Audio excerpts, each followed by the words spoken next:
Okay, great. So for the morning session today, I'd like to welcome Michael Hilton for the keynote. I first met Michael, I think, at the XP conference in Edinburgh, which I think was in 2016, which I think was just when you were kind of transitioning from an industry position back into the academic world. Yep. And I think you will see from some of the things he might talk about today that he really straddles, these two worlds and has brought a lot of industry experience back into the classroom. And I think that's been very valuable. And of course, really been concentrating on education now for, I guess, the last 10 years, pretty much. And so we're going to talk. Last week, I was at the IEEE EduCon conference in London. And as you might expect, there was a lot of discussion all about AI. And at the end, they had a panel, and it was like, let's talk about the elephant in the room that we haven't talked about. And it was about AI, which we've talked about all week. So I think it's been nice here that both yesterday and today, we've got a mixture of things that are to do with this kind of topic, but also quite different topics. And so I think we had great discussions about a whole range of things yesterday. But today I'm going to hand over to Michael to give us some thoughts about the current situation. Michael. Thank you, Robert. Thank you all for coming. I have been to enough conferences to know that the morning after the reception is a little bit more challenging to get out of bed. So, thank you all for coming. I did appreciate Daniela's talk yesterday's keynote that was not about AI. So, I know many of you have probably feel a little saturated with AI at this point, and that's okay if you feel that way. That is totally fine. I was, asked to give a talk about AI in education. So let's get into it. So I'll introduce myself a little bit. This is me here a couple of years ago before I came back to academia. I was working for the United States government as a civil servant, as a software engineer. My big claim to fame is that I built a system that then President Obama said was cool. So my entire life is downhill from there. I'll never achieve those heights of greatness. So, it is what it is.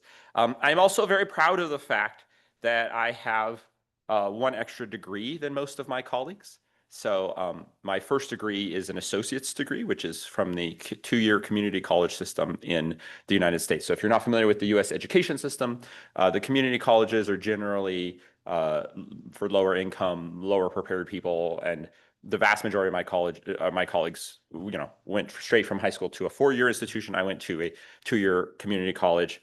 My family didn't have a lot of resources, and then went to San Diego State, and then eventually got my PhD at Oregon State, and now I am at CMU, where as of this summer, I will be a full professor. So that's kind of exciting, full teaching professor.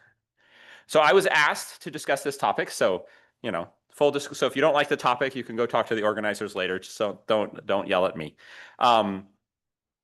I want to thank everyone who discussed this topic with me. This is obviously a kind of late-breaking topic. There's a lot going on.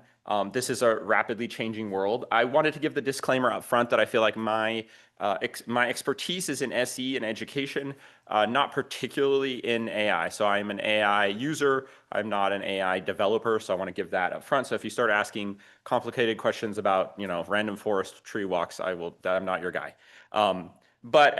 But I also want to make another meta point that I didn't have a place to put elsewhere in the talk. And Christian was making fun of me for editing my slides at the last minute. But this morning I thought, what this slide could use as a picture. So I asked AI to generate a picture of, a bunch of academics talking about AI. And I wasn't super happy with the picture because I didn't think it reflected the gender diversity of the group of people who I have talked to about this. And then I asked it to generate the same picture, but maybe include some women. And it said, sorry, you've reached your rate limit for today. You can't generate any more pictures. So, this is a microcosm of that. There are definitely still some growing pains here in this world. And I think there are a lot of challenges, but these are, rate limiting the picture to be less, gender biased is not something that I was really worried about 5 years ago, right? So I think there's a lot of, and these are complex topics and a lot of kind of interesting and new challenges that we just haven't had to deal with before. And so what I'm going to try to do in this talk is not so much talk through what are the latest advances in AI, because they're changing so quickly. And, probably either they will make their pictures less biased, or they will change the rate limits, or these sorts of kind of mechanical problems will probably be different in a year or two, right? I don't know that this is the same mechanical problem we'll be experiencing in 2 years, but I think that there are general principles that we should think about. So this talk is intended to try to think about what are the general principles around education and SE, and how does AI interplay with those general principles. And so I want to think about this from two different ways that are slightly orthogonal to each other. So one question I want to ask ourselves is, how should we teach? And so how should we deliver software engineering education in a world where Gen AI exists? I think the existence of Gen AI will change how we deliver our education. And I think there are some interesting and meaningful ways in which how we deliver the education needs to change. And this is mostly kind of a pedagogical question. What should we teach is a different question, right? How do we, if we are correctly teaching our students, should be preparing them for a life of doing software engineering out in the world. That ideally is the goal of a software engineering education. And so, should we think about the content of what we're teaching? How should our preparation change given that our students will be doing their career in a world where Gen AI exists? And I think these are slightly orthogonal questions, but I think they are both relevant. So just, as the teacher in me, I cannot help but try to make this experience slightly more active than maybe some keynotes. So just by show of hands, who here feels that this question of how we should teach in the age of AI is relevant to them? Could you raise your hand if you feel like that is relevant to you? Okay, I assume there is a self-selection bias going on here, but it seems like the vast majority of the room feels that relevant. What about, what should we teach? Who feels like that is relevant to them? Okay, most of the room, maybe it's tick less, but that's okay. Thank you. Thank you for your participation. I might ask you to participate more.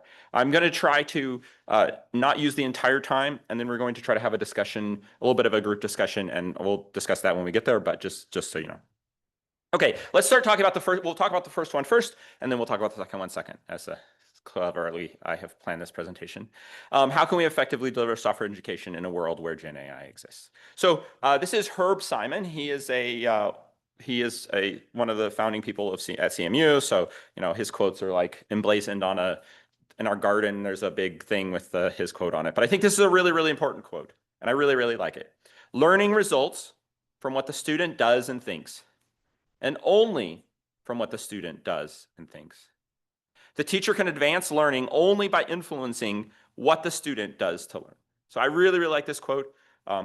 My parents and I also am an alumni of Cal Poly San Luis Obispo, where the motto of our university is learn by doing. And I think there's this, the idea that, people learn better when they do something, I don't think is something that was, either Cal Poly or Herb Simon invented, but I really like the way he encapsulated in this quote, right? So it really matters what students are learning and doing. I think this gives us our first principle in that AI will result in learning when it influences students to do and think. And for the purposes of saying do and think, I don't think copy and pasting is really fully doing or thinking, right? And so if this gives us a principle with which to think about these tools and these processes and advances and how we teach. And so I think instead of thinking about the tools or the efficiency or even stuff that's important, but like are the pictures biased or not? I think that's obviously an important thing, but I think for pedagogical purposes, the primary concern we should be thinking about is what was the student experience using this tool, technique, process, etc. And what are they going to be doing and thinking? And I want to come up with I have a couple of different examples here of ways that I think this is relevant and how we can apply this principle. So the first question to ask ourselves is, are students doing and thinking? How are students using AI? And I think we all have a bunch of anecdotal evidence. There is some evidence that is starting to emerge. There's probably in 2 years, we'll have many, many more papers on this topic. But there is a large-scale report from Anthropic that came out April 8th of this year. So I can't do the math and I can't see the date on my clock right now. So, I don't know, a couple weeks, well, let's say, maybe 3 weeks, this report came out. So, cynically speaking, this is a report by a for-profit company that was vetted by both their lawyers and their marketing team. So take that into consideration when you are thinking about the results of this report. They basically take data from Claude. People sign up with email addresses, so they're taking people with edu email addresses, and they're supposedly anonymized something and looking at their sessions. They did say that computer science students are particularly overrepresented. They're 36.8% of their conversations, while it's only 5.4% of the US degrees. My understanding is this data is, I think, only US data, but I'm not 100% sure on that. The report's not a research paper. It's a, marketing report. So not all the details are super clear. But, even in this marketing approved report, they have different ways of categorizing student interaction. And if you see here, the light, whatever that is, light purple is direct problem solving, green is direct output creation, the light blue is collaborative problem solving, and the dark blue is collaborative output creation. And if you look through most of them, approximately 50% of the interactions that students are having are direct problem solving and direct output creation. So this is basically just saying, give me the answer, right? This is answer seeking behavior as opposed to some sort of a collaborative or investigative type of behavior. So 50% of the uses are people just saying, just give me the answer and not really thinking or doing to follow our principle, right? And, to be slightly cynical, again, remember, this is a report that is vetted by lawyers and marketing teams. So I think we could think of this as probably a floor of the number of answer seeking percentage of answers. I think it's potential that there could be other ways to count it that might show a higher percentage of those types of questions. Even in the paper themselves, they talk about Bloom's taxonomy, which I know has its problems. And if you want to get into the details of Bloom's later on, that's fine. This is not a full-throated endorsement of Bloom's, but it is a nice way to think about the types of tasks that people have to do. I'm not necessarily convinced that this pyramid is perfect, but there still is this kind of idea of there's these skills that you build up, and then eventually you get to this creating stage where you use the other things like remembering and understanding, and you combine all those together to do creation at the end, right? And I think that part of it I'm okay with. And based on the data from Claude, it seems like the plurality of requests that students are doing is creating, right? And so this essentially means that they are short-circuiting everything in the Bloom's taxonomy, right? They're not doing the remembering, the understanding, the applying, the analyzing, and the evaluating. They're just skipping straight to the create me an answer that I can use stage, right? So this paints a fairly bleak picture for are the students doing and thinking. It makes it seems like, they're maybe copying and pasting more than they are engaging and doing and thinking, right? So for example, humans can't remember everything, and I don't think we necessarily need to remember every single fact about every single thing, right? And so I think using, tools to help us remember things, I think is a good use of the tool. So if there was a lot more remembering going on, that seems like that might be a thing. The analyzing, you could probably make an argument, is probably better behavior, right? So if they are using the tool to help analyze a bunch of data, that seems like that might be healthy behavior. We'd have to look into it a little bit more. But having the tool just do the creation for you doesn't seem like it's going to help the students learn. It's not advancing the students' learning. At least that is the concern. Right? Similar effects have been observed in practice. There is this paper called The Impact of Generative AI on Critical Thinking, Self-Reported Reductions in Cognitive Effort and Confidence Effects from a Survey of Knowledge Workers. This paper is being presented or has been presented at CHI, which is ongoing with ICSE. So it's going on right now. I don't know the exact date of the presentation, but it's being published right now. So it's a brand new paper. One of the authors is from CMU. The rest are from Microsoft Research. And they did over 300 surveys of knowledge workers on some knowledge worker survey platform thing. And they asked them, so these are established, these is not students here, but these are professionals. And they asked them what their self-perceptions are of cognitive effort with AI. And so this is, all the caveats about self-reporting hold here. But if you see, the blues combined are much less effort and less effort. So, approximately 70% of the people report, or people report approximately 70% less effort is going into cognitive effort is going into tasks, right? So they are reporting that there is less thinking going on because they are using these AI tools, right? So now for a professional who knows how to do it already, maybe the goal isn't to learn. Maybe the goal is just to, be the most efficient capitalist you can, pushing out as many widgets as you possibly can, right? But maybe but if these behavior patterns of higher efficiency and less cognitive effort are the same patterns that students are using, then I think there's real concerns about what they are going to be learning, and are they going to be able to learn enough, given that they are potentially putting a lot less cognitive effort into it.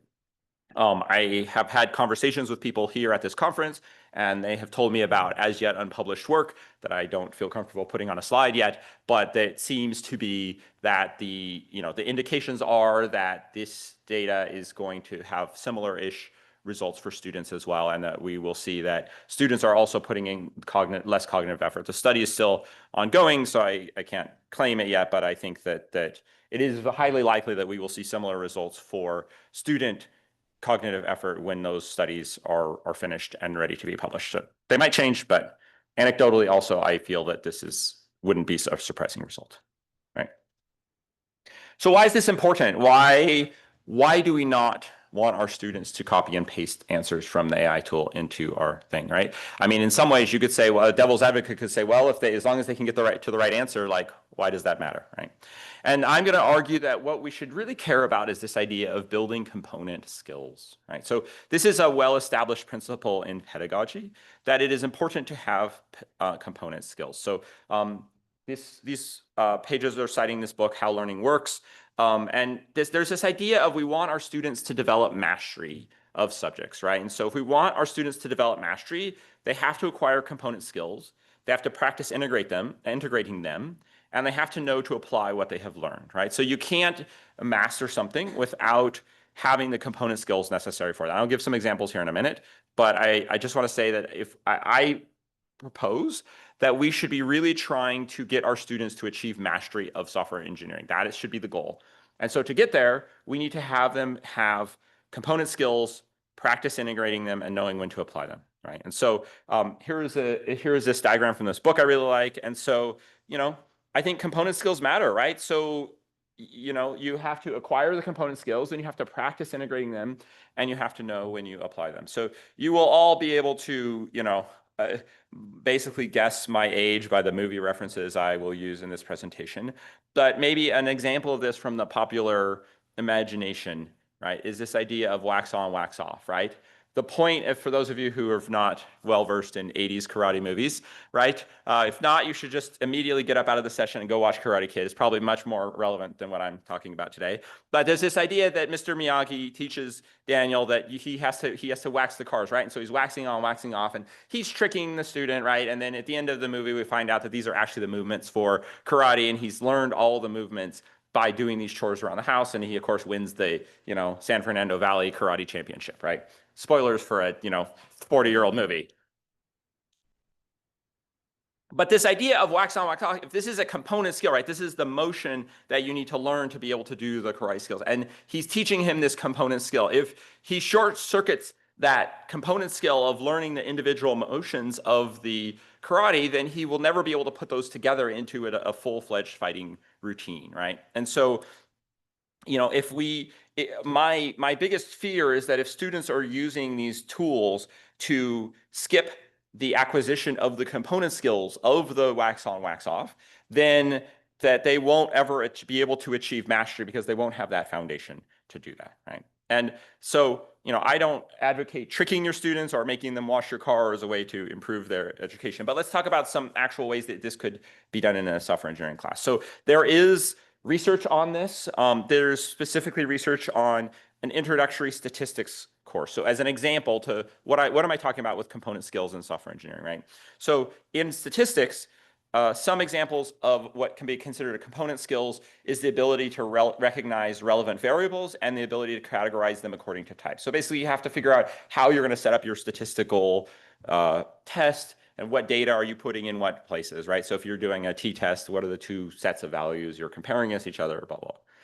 And they found that beginning students didn't have the ability to look at some data and figure out what is the right test that we should apply to this data. And that kind of step kind of broke down the whole process of doing statistics. And if you could give 45 minutes of direct instruction and feedback on identifying statistical problem types, then you could give them this component skill of, okay, how do we identify the problem type? What are the variables we're going to use? Then you would apply those variables into these statistical formulas that they are learning, and they would, just this 145-minute session would boost their capacity much higher than without that, because that's a key component skill. There's also a lot of thought about component skills in reading and writing, for example. So these are things like spelling and grammar are component skills to being a good writer, right? So I just read Moby Dick. It was actually a fantastic book. But, like, obviously writing the great American novel is a high order task, right? But to do that, you have to be able to spell and know grammar, right? These are component skills that go into good writing. So let's think about software engineering, and maybe this is slightly more of a programming than software engineering example, but let's consider having students write a linked list, right? Does the world need more mediocre student implementations of linked lists? No, it does not, right? The purpose of having students write a linked list is not that there is a tariff on linked lists and we need to create our own through, localized production of linked lists, right? This is not what's going on here, right? The purpose of a linked list is to help students develop the component skills through this activity that they will use for higher order tasks, right? So what does writing a linked list help you do, right? It helps you gain syntax understanding of the language you're using. It helps you understand this concept of an abstraction of pointers, that you have the different cells, and you have a single or a double linked list, and these pointers can go in different directions. And this is an important abstraction. If you can't internalize this abstraction about pointers, you're going to have a really hard time being a high-performing software engineer if you don't understand the concept of a pointer, an abstraction of a pointer, right? Even if you're not using C in a memory pointer way, pointers are all over this concept of something that points to something else is an abstraction that we use throughout all of programming, and even in computers, even in software engineering, right? This idea, right? And so in addition to this abstraction of pointers, it helps to just this abstract reasoning about data structures, right? This like idea of like boxes and arrows on a whiteboard and turning that into actual code that's assigning variables to arrays or whatever data structure you're using, right? The abstract to concrete relationship is also a component skill, right? And so when we have students skip handwriting linked lists, right? Because they can ask their AI tool of choice and it can absolutely return a linked list, right? The point is not that they're getting the link, the point is not that they're lazy or they're, that's not how we did it when I was a kid watching Karate Kid in the 80s. The point is that they are skipping the acquisition of these component skills. And that's the thing that worries me, right? So we don't need more crappy linked lists in the world, but we do need students to develop those skills. And if they don't develop them through this kind of working through writing linked lists, how are they going to develop those skills? So when I start talking about this thing, one of the first analogies that often comes up is people talk about calculators, right? So my youngest two children, I have 4 total, but the youngest 2 are 11 and 8, and they are still mostly doing math without calculators, right? And so they're doing addition and division and fractions and whole fractions and reducing fractions and adding and subtracting unequal fractions, right?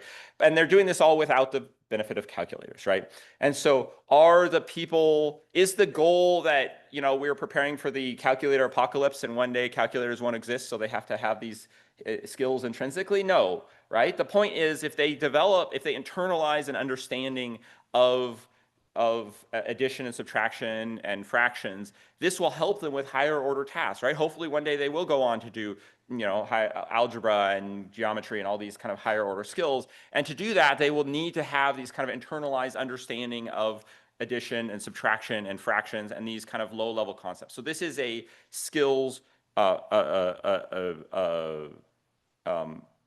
acquisition task.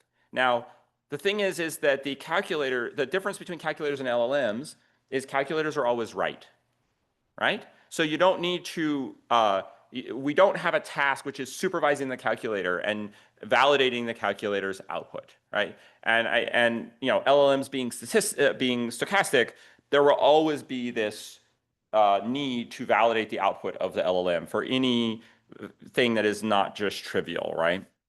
And even for trivial things, it can occasionally just give you a wildly wrong answer for something that it is right, the vast majority of the time in, because of the properties of stochasticness. There was a fun example of someone that was asking an LLM for an answer, and the LLM said, well, that is your homework. I can't help you with your homework. And the whoever wrote this article claimed that this was not, deterministic behavior created by the LLM. This was it learning Stack Overflow and seeing so many examples of people asking for homework answers on Stack Overflow and seeing the answer that it actually learned from the data to say, looks like a homework problem. I can't help you with that. You should do your own homework, because it had been trained on so much of Stack Overflow, right?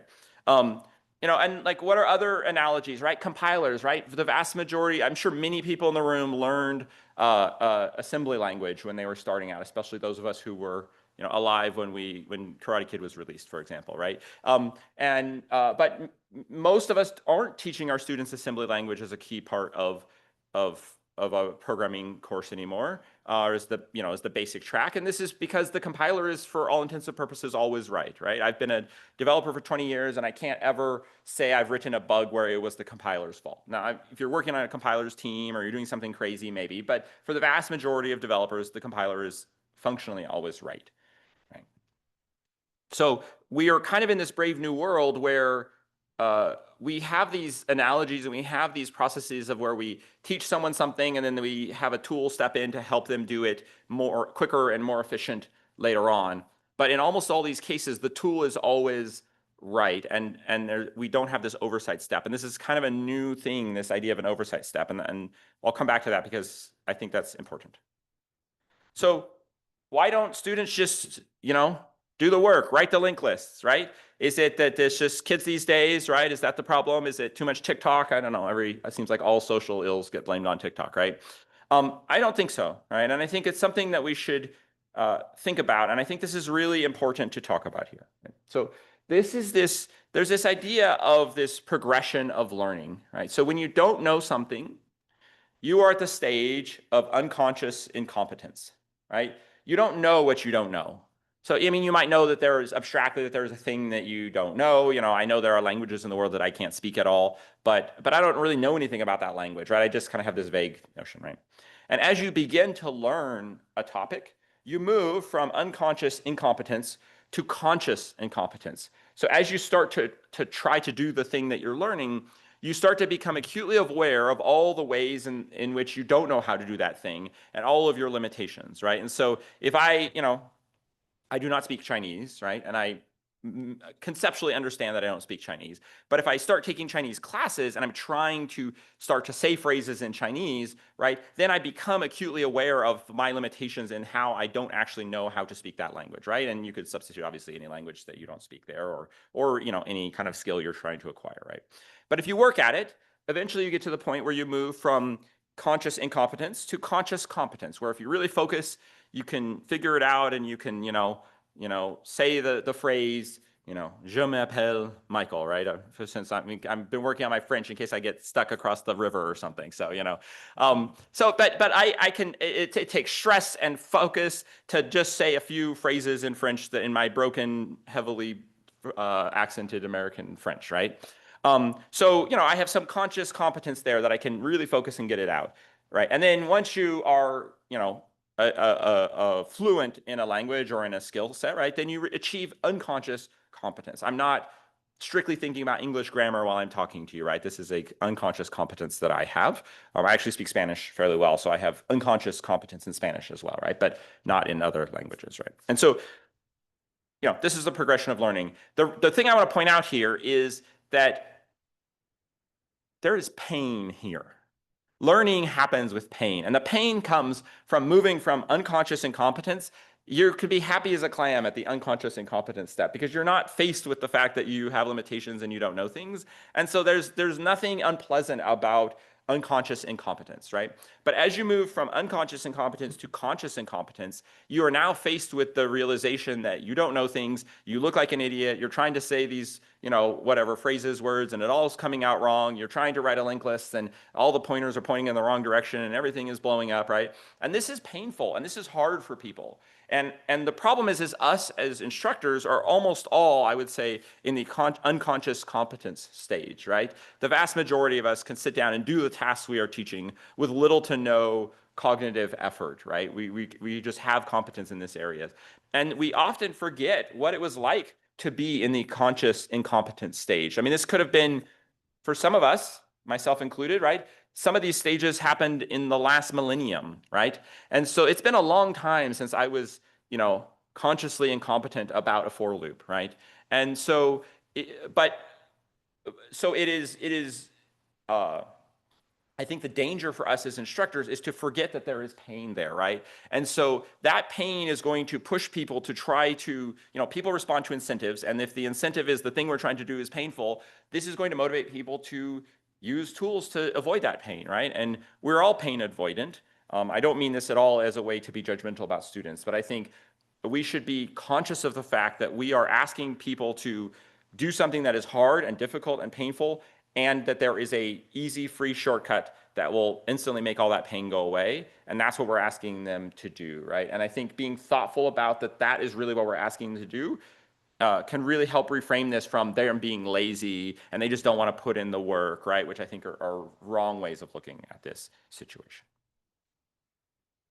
Okay, so if we're going to get students to motivate through this pain and learn these skills, how do we actually do that, right? How do we motivate students to do the hard thing and not do the easy thing? I don't like doing the hard thing. I like doing the easy thing, right?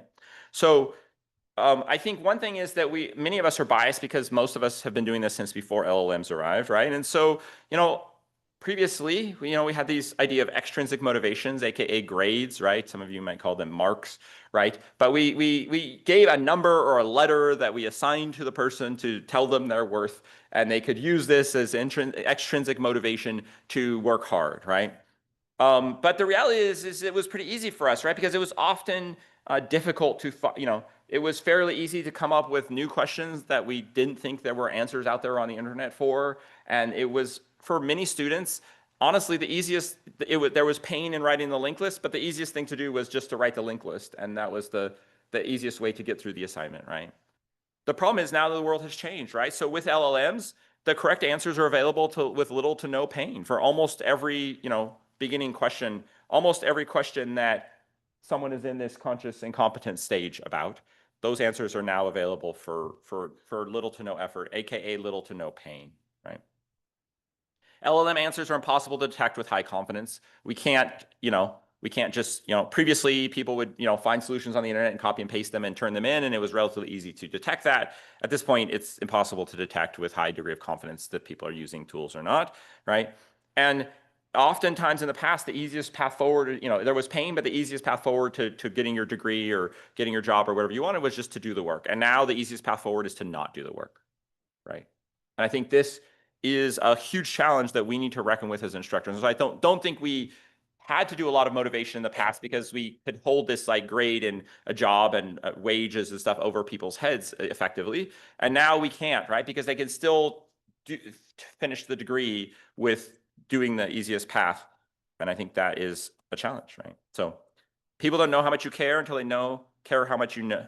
People don't care how much you know until they know how much you care. So my dad always says this. Supposedly Theodore Roosevelt said it, but it's disputed. So I'll quote my dad because I know he said it. I've heard it.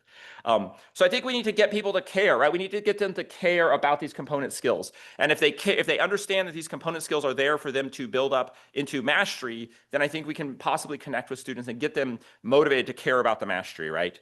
So I think we really need to get them to care. We can't just say, here's the marks, do all this menial, painful linked list writing, and we'll give you a decent mark. I don't think that's going to cut it in terms of motivation for students. So, in my opinion, motivation has always been the key to good teaching. I don't think this has changed, but I think it is much more relevant now in the world with LLMs where there are shortcuts, right? So some suggestions that I have, right, are explain why the component skills matter, right? This is where the Karate Kid fails this test, right? He has the kid washing the car, but he doesn't explain to him how this is going to help him become the All-Valley karate champion, right? And I think with students, I don't advocate for that technique. I think we should be explicit about the fact that these component skills are there to help you develop mastery. And you might not see that yet, but writing this linked list will help you become a better software engineer someday. And you need to develop these component skills. You need to understand these concepts, right? Tie these high-level skills with their long-term goals, right? Very few people are 17, 18, 19 years old, walk into your classroom and say, you know what, I really woke up this morning thinking, what can I do to become an expert in linked lists, right? I just don't think a lot of people think that, right? But what do students want, right? They want the same thing we all want, right? They want good jobs. They want, Daniela talked a lot about purpose, mastery, and autonomy, I think was the things that people wanted, right? I think how do we use those to motivate these like component skills we're teaching, right? Provide authentic tasks when possible, right? I think people are, it's easier to motivate people with authentic tasks, right? And then identify and reward what you value, right? Be explicit about what you want the students to do. Like, don't just assume that they're going to write the linked list by hand. Explain why it's important for them to write it by hand. You know, ask them to write it by hand. Sometimes just giving that explanation and saying, here's why I want you to do this, I think it will be helpful for you, can go a long way in getting students motivated to do the right thing. I think sometimes we, again, with our bias, we assume that they know what we think the right thing is, but we never actually tell them, hey, here's all the benefits of you doing this work by hand and not using the LLM at this point. This is why I think you should do that. Okay, shifting gears. So this is the first thing we talked about was, you know, what if the students aren't doing and thinking? What if they're not learning? That's what we've been talking about. Now I want to talk about something else for a minute. What if we're using these tools and the students are doing and thinking things, but they're doing and thinking the wrong things that are harmful and not helpful to it? So almost exactly 2 years ago, I teach a foundations in software engineering class. It's has approximately 100-ish students. I had a lecture I didn't like. Gen AI was the hot new thing.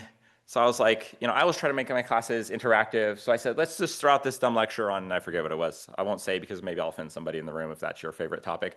But I said, let's just do a Gen AI experiment in the class. So we wanted to experiment with these Gen AI tools. We asked the students to create a tic-tac-toe React app. We had not taught them React. I specifically picked a technology that we hadn't taught in the class. I did a poll of the class. The vast majority of students didn't consider themselves to be experts in React. The point was to kind of experiment with this, like kind of what we now call vibe coding, although that is an anachronistic application of this term because the term was only coined about 6 months ago. Right? So we asked them to not manually edit the code and do what we would now call vibe coding. Spoiler alert, tic-tac-toe is the default if you go to React and go through their beginning tutorial, tic-tac-toe is what the beginning tutorial on React is. So I was pretty confident that was plenty of data for this task, given that this is the actual default official React tutorial task. So I knew there was lots and lots of data, and this would be possible with these tools. So we introduce the topic, we talk about Gen AI, everybody gets to open their laptops, and they start working on tic-tac-toe React, and everybody's plugging away using their tool of choice. And I see students in the classroom who, there's varying degrees of happiness on people's faces, right? And as an instructor, you get attuned to this. I like to walk around the classroom when we're doing activities. And so I see I see some students who are kind of not super excited and other students who are happier about this. And so I go and sit next to one of the students who is not very happy. And this is a female student. She ended up with a let's say top 5 grade in the class. So she's one of the top students. I asked her to be a TA for the class, but she turned me down. But like, this is a top student in the class. This is not like one of the people who I would expect to be struggling in the class. And she's sitting there, and she had prompted the LLM and said, please generate a tic-tac-toe app in React. And it had given her said, sure, of course, I will do that for you. Had given her a series of files. It had not given her a package.json file. And then it said, to run this code, run this command. And this will never run without a package.json file, for those of you who don't know, right? It's just completely broken code. It's just irrevocably broken. But then it gave her instructions, and it said, run this command to run this code. And she had run the command 6 times in a row on her terminal, because I could see it right there. And every time it had failed. And she's sitting there kind of dejected. And the thing that was fascinating to me was I asked her, and I said, well, what's going on here, right? Hey, how's it going? What's going on? She goes, I can't figure out what I'm doing wrong, right?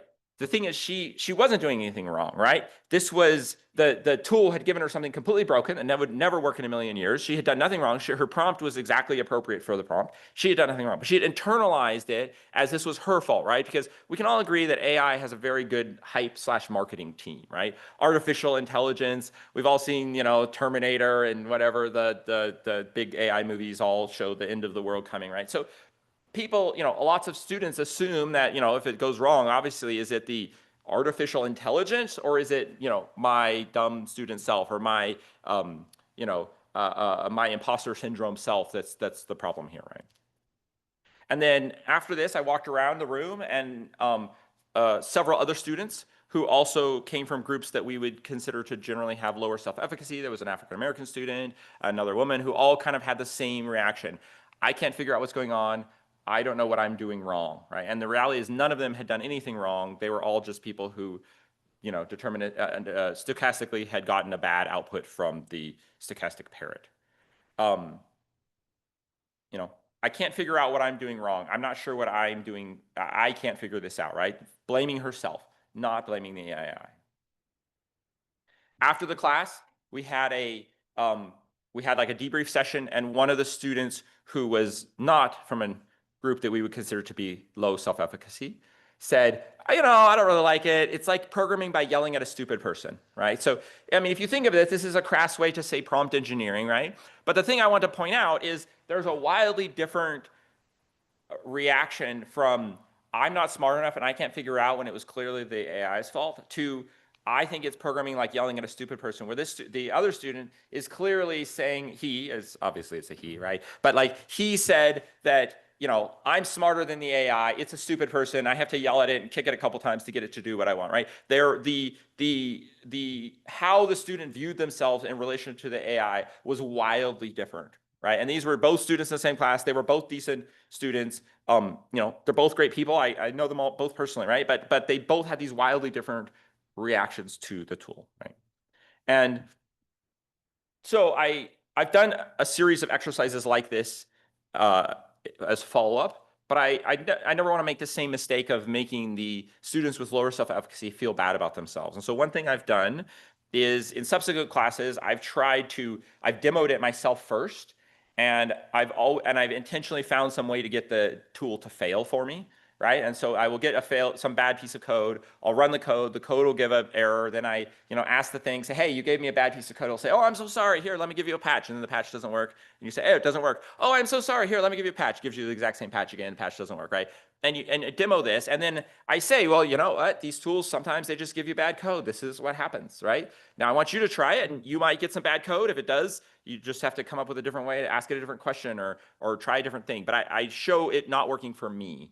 And in the instances where I have done that, I get wildly different answers from the students. And then I specifically target some of the students who I suspect might be lower self-efficacy.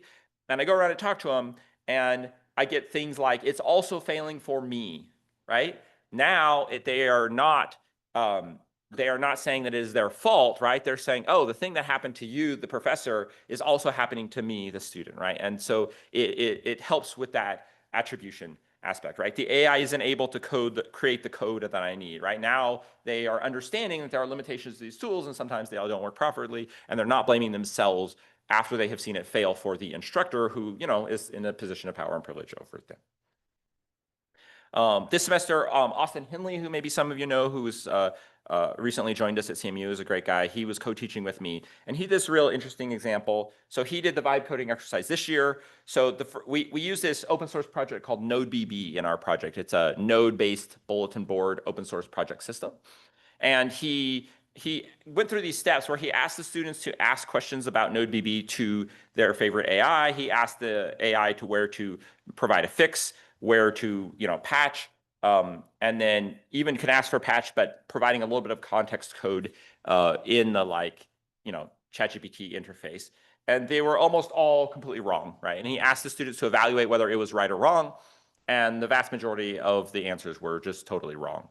Then we switched to Cursor or Windsurf, which is a context-aware AI, right? And we repeated the above steps, and it got much better. And it was asking where to make the fix with the context-aware was pretty good. It was pretty correct for most students on that step. The patch was okay, but much better without the context. And so, the idea is he's showing them how to use these tools and explaining that there's limitations and these context matters. And but going through this whole thing, we got a bunch of great feedback from the students, right? This is actual anonymized feedback, right? I'm going to be more cautious about checking their responses. The most time-consuming thing about AI is double-checking the work, right? Someone else interesting, this is kind of off topic maybe, but it says, I don't want to drain my wallet with 1 billion subscriptions, so I'm not going to use these AI, right?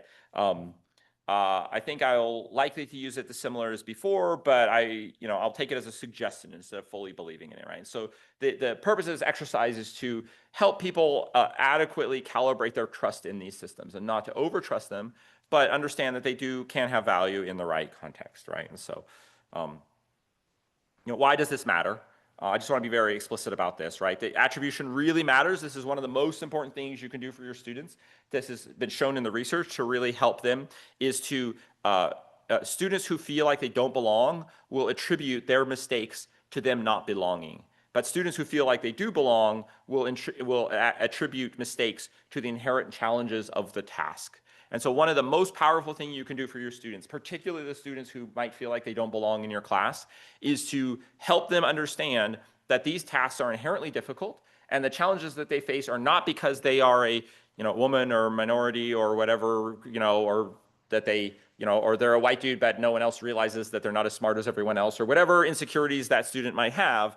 That's not the problem why programming is hard. Programming is hard because it's complicated and large and hairy and hard for everyone. And getting people to understand that the task is inherently difficult and it's not a reflection of your status in the community, it makes a huge difference in the outcomes of students. And there's, you should, if you haven't read this book, The ABCs of How We Learn, it's a great book, specifically a chapter on belonging, which is chapter B. It's right up in the front. I would highly recommend it. And if we can change attribution, this can be a very powerful tool. So there's some research with helping African-American students reframe the daily adversities of college as being about college is hard, not about you don't belong because of your ethnicity, right? And the students they helped to reframe that showed massive improvements in their performance as a student. Now, interestingly, this intervention didn't actually help the students who felt like they belong. So if people already feel like they belong, it doesn't change much. But for the people who don't feel like they belong, it really made a big difference. So this is something really important. So when you're, if your students are attributing the errors to themselves because they're not as smart as the AI, they're not as good, they don't belong, they're not, the type of person that is a computer person, right? This is really, really dangerous and really hard for them. And we should be really, really thoughtful with these tools.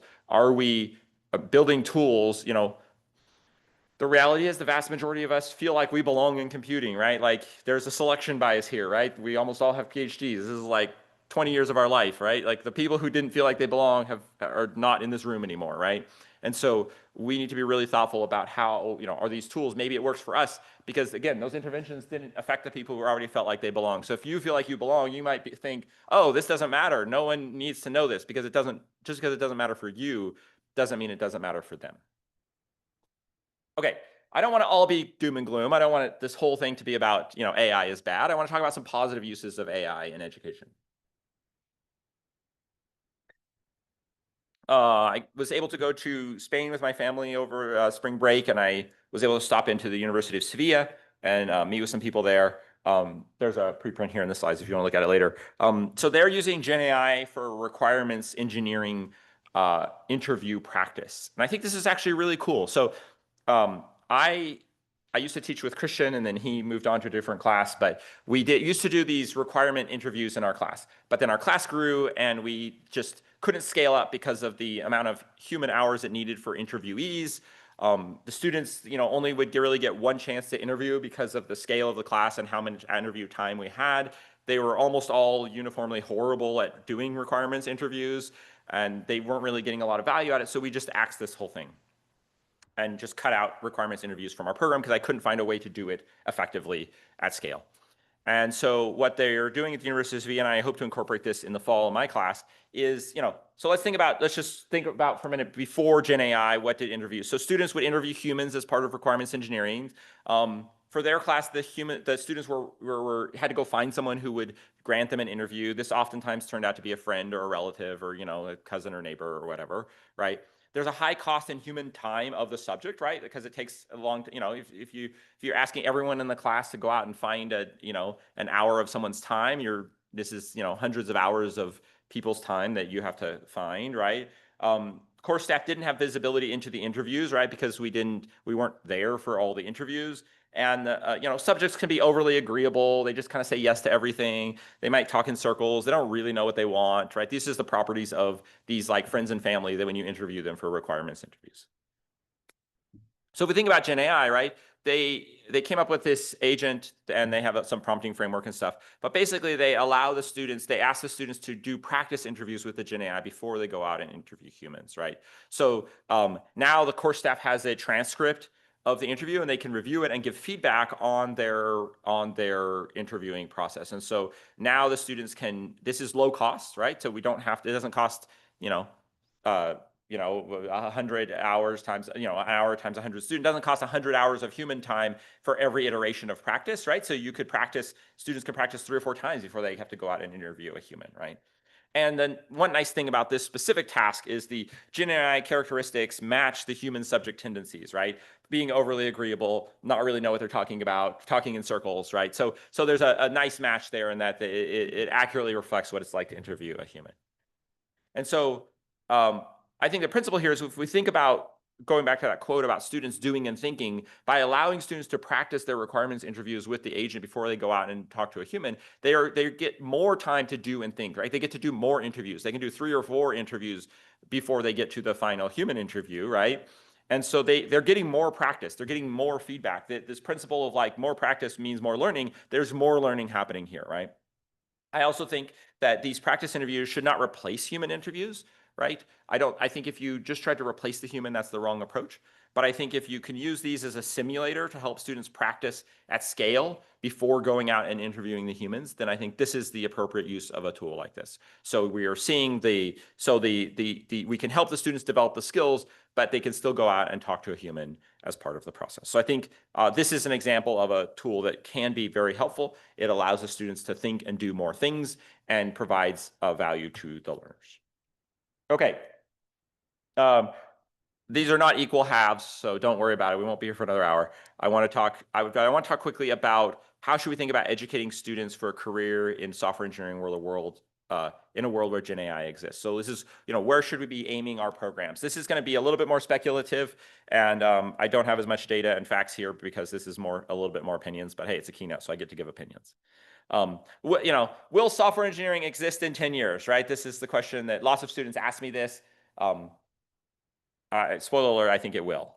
Some of you maybe are familiar with Jevons paradox. If you're not, you should go read on Jevons paradox. He is some British Lord something Jevons or something, but he was a British economist, and he describes a situation where technological advancements that improve the efficiency of a resource use lead to overall increased consumption, right? So if you think of this like if you naively you might think if cars, right now cars are maybe say they average 20 miles to the gallon. I'm sorry for those of you who are not Americans. I have no idea what that is in kilometers per liter, but whatever the like approximate number of efficiency is, let's say we could raise that by an order of magnitude, right? So now whatever the efficiency of cars in combustion per distance, let's say we could raise that by 10 times, right?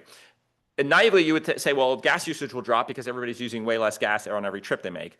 But the thing is that people's behavior patterns might change dramatically and might increase overall usage of gas. Right? So, for example, if you live in Pittsburgh like I do, it gets cold a lot, right? And if gas is that cheap and that easy to use, well, maybe I'll just let my car run all overnight so it stays warm, it doesn't freeze, and in the morning I can get in the car and drive off, right? And so there's this paradox here where especially for natural resources, if we're trying to lower consumption, just making things more efficient doesn't always lower consumption. So this has been observed with coal. It's been observed in many different areas. And there's this idea with AI that a lot of people are applying this idea to AI and say that if we make the AI much more efficient at writing code or using AI, we might end up with way more usage of these things and not less usage of these things. So, maybe in 10 years, maybe instead of software engineering going away, maybe everyone will be a software engineer, right? What if it's so easy to be a software engineer that every, real estate agent and dentist and small restaurant has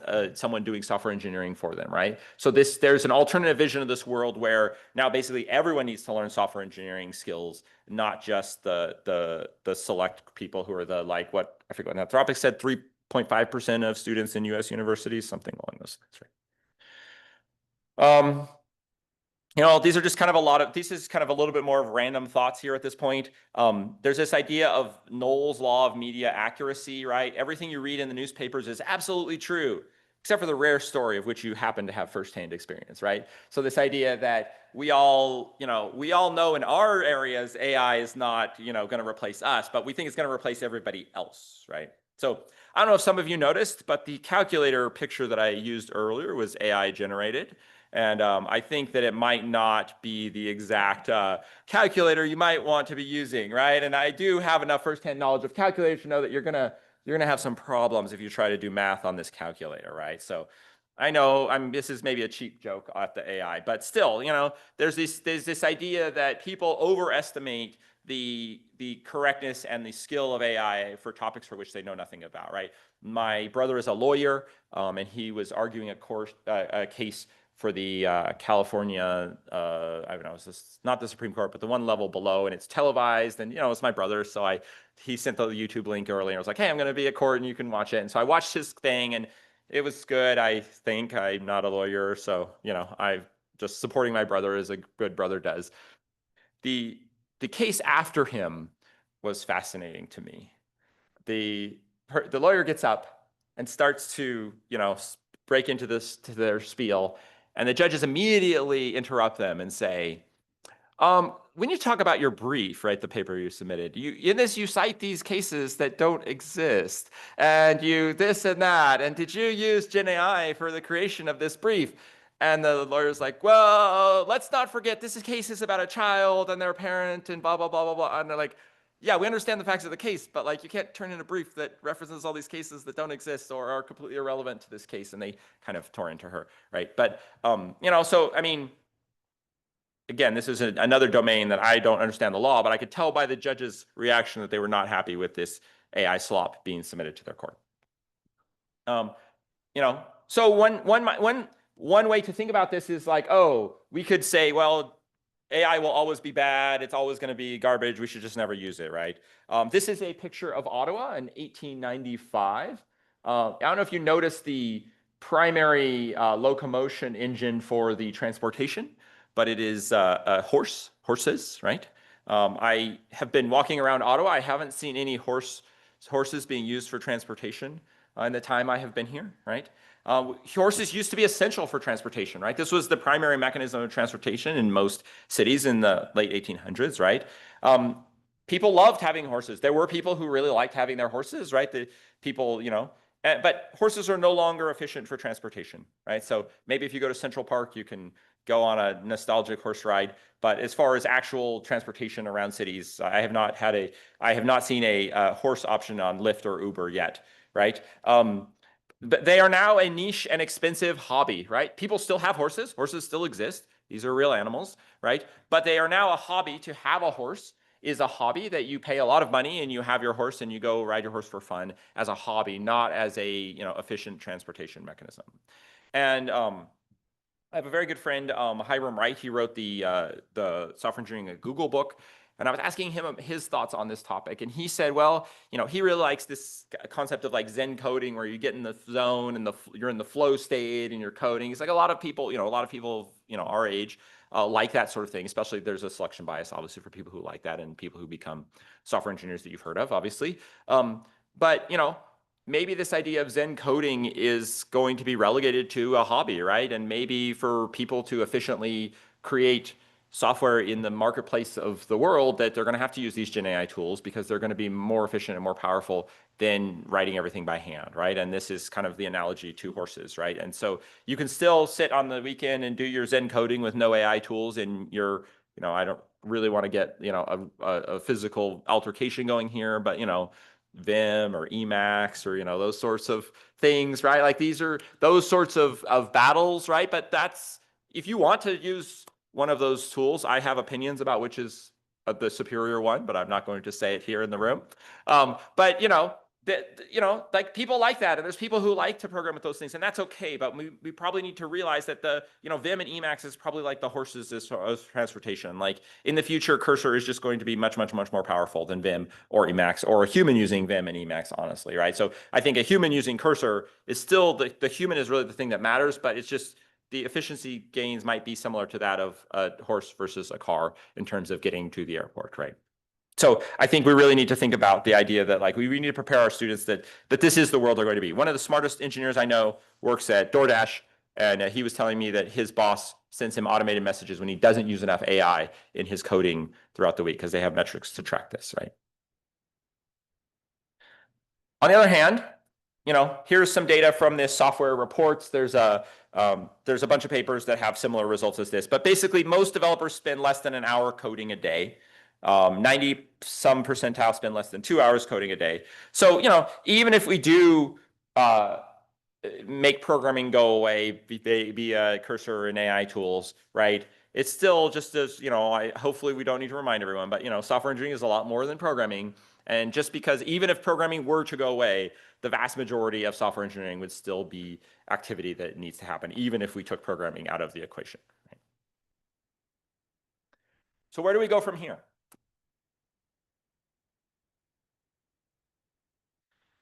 What would it look like to rethink software engineering education? My daughter is 16. She's a junior in high school, so she has one more year before she'll go to university. She's just now starting to become a good writer, but she's been reading for a decade, right? If you think about kids who are 10, 12 years old, they're writing sentences and reading books, right? It's not uncommon for a kid who's reading Harry Potter to be writing like 3 or 4 sentences in school, right? And so the ratio of reading versus writing in natural language, at least what we do in the United States in the educational system, is drastically skewed towards reading and not towards writing, especially early on, right? And yet in the 4 years of university, the vast majority of education is focused on writing code. Very little is ever taught on reading code, if at all. So many students probably go through the entire 4 years without ever receiving any direct instruction on reading code, right? But yet all of them are taught how to write code. Maybe we should rethink that, right? Maybe we should not think of writing code as the primary goal. Maybe we should think of reading code. Now, I think the AI tools are in this I mentioned earlier this idea that they're not always right? And so you have to be thoughtful about that. And so reading and code comprehension is a skill. We absolutely should be teaching that. But maybe there's a separate skill, which is a judging of AI. Maybe I don't even know, I'm coining this term here. Maybe there's a better term.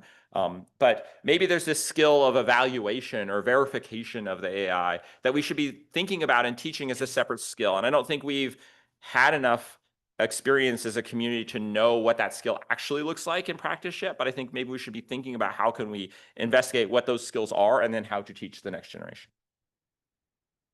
What skills will students need in a world where code writing is essentially free, right? Let's say you can get unlimited amount of statistically average code for free, right? What skills do you need then? Do you still need to be able to write code, right? Do you need to be able to evaluate code? Is there code that isn't available through the statistically average, looking at the averages of the code that exists in the world? Will people need to write that code, right? I think these are open questions, right? Maybe we should focus on, should we focus on helping students define and identify quality attributes such as readability, maintainability, et cetera, right?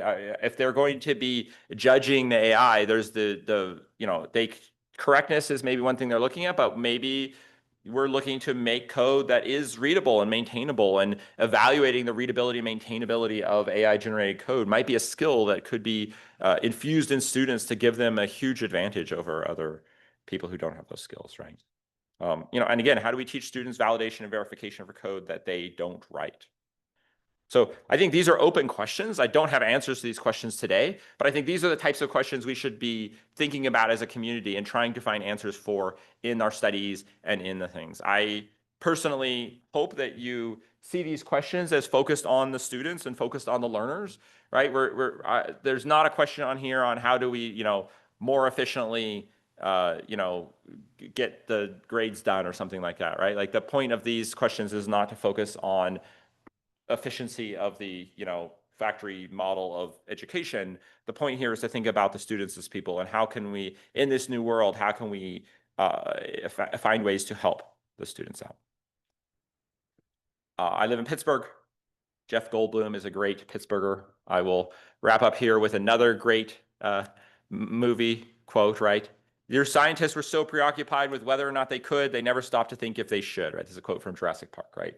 And I think that this is absolutely relevant to the world of AI. There have been a lot of projects I think I have seen that I think people did not stop to think about They were so worried about whether they could, they didn't stop to think if they should. And so my advice to you is, as we look at these questions, that we be thoughtful and think like, is this going to help the students think, learn, and do, right? Or is this something that, we're just doing it because we can? There's a lot of things you can do with the LLMs. That doesn't mean that's something you should do with your LLMs.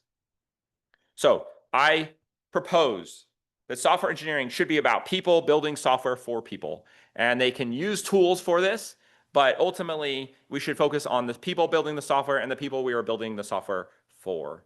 I think that this was a great part of the keynote yesterday. I think I really like this idea of this, understanding these students who are, Inuits in the Arctic Circle. Like that world is literally so foreign to mine. The pictures literally look like a different planet from where I live, right? And I have no concept of what it's like to live in that space, but I can have humility and understand that they are people. And I could understand this, and I could go ask them questions, and I could find out, what I can do for them. So, right, and that's where I think the humility and the humanity comes in. And so I think we as humans should be using these AI tools. I think they're there. They're not going away. The genie's not going back into the bottle. You can't squeeze the toothpaste back in. But we can focus on the idea of teaching people how to build software for people, and the tools should be ancillary for that. So thank you all for listening. I appreciate your attention, and I would like to have a little discussion time now. So I'll explain how we're going to do that in a minute.